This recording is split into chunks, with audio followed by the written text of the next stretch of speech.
Welcome to Who Got Lyrics, Philadelphia Hip Hop News. I'm Montana3LAK. Like I said, I'm here with my man JRAG, longtime partner. Been doing his thing in Philadelphia for about as long as I've been doing mine. You know what I'm saying? I talked to Nino Breeze today. Today? I called him today just to tap in with him. Yeah, he's good. He's still doing his thing in Vegas. And I love to see that, and I check for him and see the things that he's doing in Vegas, and he got his own show going on. It's almost like he got a residency in Vegas right now. He's got a residency. He's been doing it for, it's like almost 8 years now. I'm not mad at that. I'm not mad at that. I love it. I love it. We going to touch on some topics today, bro, that's been like under my skin for the last 15 years. Because you hear people use this term so loosely. Definitely loose. I mean, like, in my opinion, this should only be used when there is something worthy of being called what this is used for. Like, if you're going to put legend in front of somebody's title, oh, they a legend, he a legend, you got to be able to tell me what they did that was legendary. And there's got to be a certain amount of time put in. You know, I don't think somebody who's been out for a year or two could be. You can do something legendary. You can do something legendary, but that don't make you can't be a legend, and or iconic. I think you can. Like if you slay a giant. You know what I'm saying? If you came out and you battled Eminem. Okay. In the first year you came out, you got into it with Eminem and you battled Eminem and you shut him down. Okay, that would be a legend. That would be legendary. That would be legendary, right? But if you can't tell me what you did and nobody can explain to me what you did, if all you did was rap, you just rapped. That was it. No, you good. You don't got to move yours. All right, I'm good. You good. If all you did was rap and made rap records, right? Now, how you came to popularity, does that make you legendary? No. The vehicle in which was used to get you known, does that make you legendary? No, I don't think so. I think it takes a little bit more than that. That might be the start of it. I'm going to have to agree with you, bro. I think that could be the start of it. On a legendary path. You're on a legendary path. So what? All right. So if I say the name Tough Crew, okay, would that be legendary? Legendary. I think they're legendary Philly hip, like yes, yes, culturally legendary for this reason. They go back as far as Larry Lair. They go back even further, right? This is true. Larry Lair don't have a hit record. No. Tough Crew, you don't until you have a hit record, you're not in the music business. That's my take. Yeah. Until you have a hit record, you're not in the music business, right? You got to have a hit record to consider yourself in the music business. I don't have a hit record. Yeah, no, I don't really either.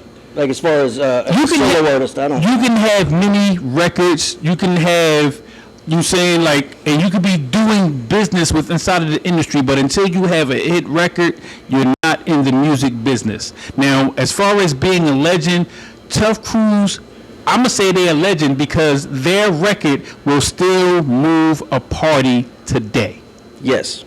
You can play My Part of Town in a party amongst any age bracket, and the party is still going to jump.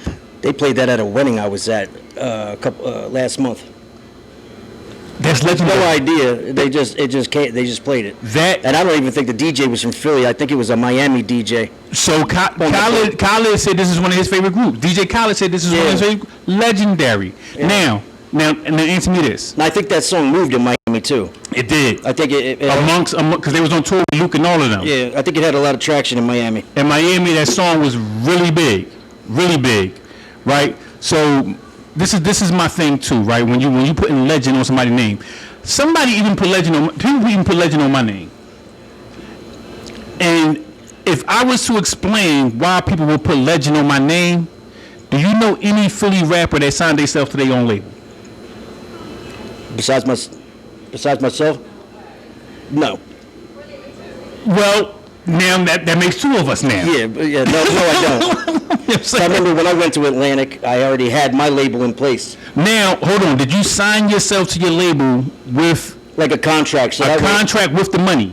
Because I wanted to get payroll from myself. So what did you do? Let's break this down. So when you signed yourself to your own label, what did you do? So while I was recording the project, I created the Mindscape Entertainment as a label and an LLC and a limited liability corporation. Mm-hmm. That's a LLC. And then so when I was going shopping myself, you shopped yourself to the. I was shopping the label also. So that way, and then I was already set up to give myself a tax ID and give myself a payroll. So you did the check. EIN with the LLC, and you were paying yourself through your label. And that way I was still paying taxes on it. So this is going to be two ways that. So you that way, if I had to label. go independent completely, it was still a safe setup. It was a safe setup. Now, what I did, I cut out the labels. I went straight to Wachovia Bank. Okay. Right? Okay. And got a revolving equity loan for my business of $50,000, right, under Hugging the Block Entertainment. Okay. In the EIN, right? Now you have to be structured correctly in order to get in order to get money from a bank on a equity loan for your business. Oh yeah, because you have to have something for them to take. Exactly. If it doesn't, so they got to recoup their money. So it has to. So what I did was signed myself to that label, right, to Hugging the Block Entertainment with a $40,000 advance. Okay. And paid myself, and this is how I brought 36 Mafia and Papoose to Delaware Avenue. This is how I was able to have the Philly Jam concert series from all the way up until 2008, 2009. I remember those actually. Right. So that was all me. Yeah. Right. I was doing my Mike Mondays at 12th and Race. Right. We also did Talented Tuesdays at Champagne's. Right. I remember Champagne's too. I'm probably dating myself, but this is legend. Right. I wasn't on no DVDs. I wasn't. I didn't do the battle rap on the DVDs. No, I never did either. No. That wasn't the lane I was trying to go.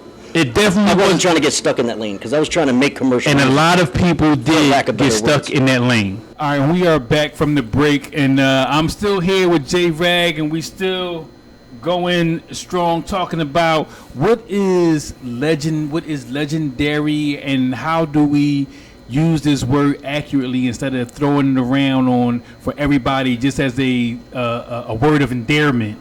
Cause that's what I think a lot of people do. Because where we left off, right, where we were talking about us creating the labels and stuff. Right. Even though it was similar, our paths were slightly different. Because you were shopping at labels. I never went to labels. I wanted the machine behind me. Where later I figured out as the social media and everything started to develop, I was able to do it myself. To where then I signed artists like Bandit as a management. Okay.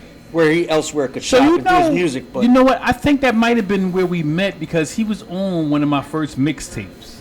It could be. Over at Raziac Studios.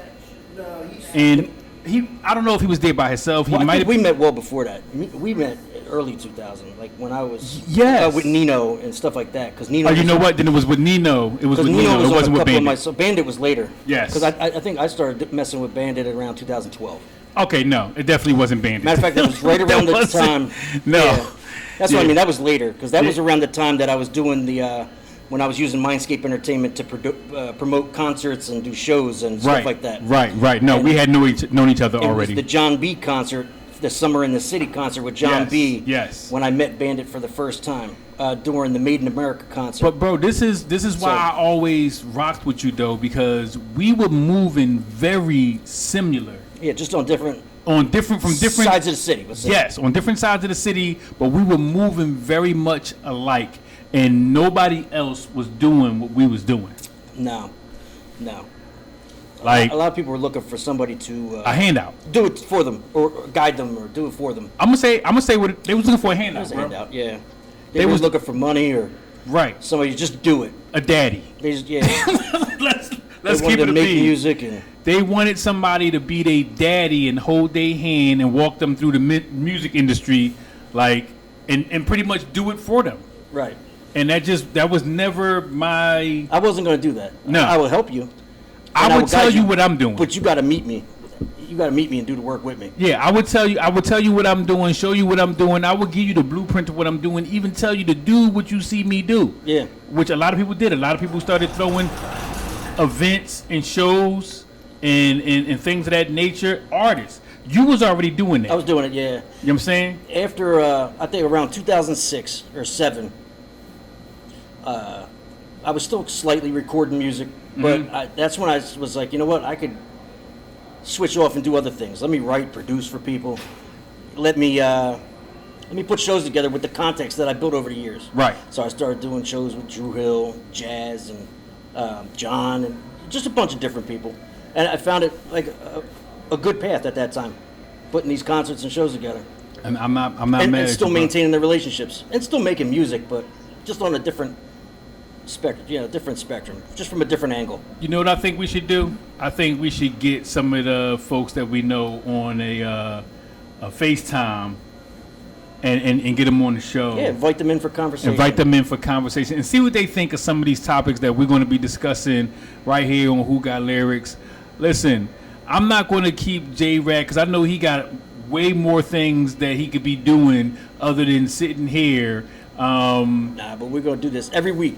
Y'all gonna be hearing from us every week. You know what I'm saying? So make sure y'all tune in. Make sure y'all tap in. Follow him on his social media platforms At like JRAG Music.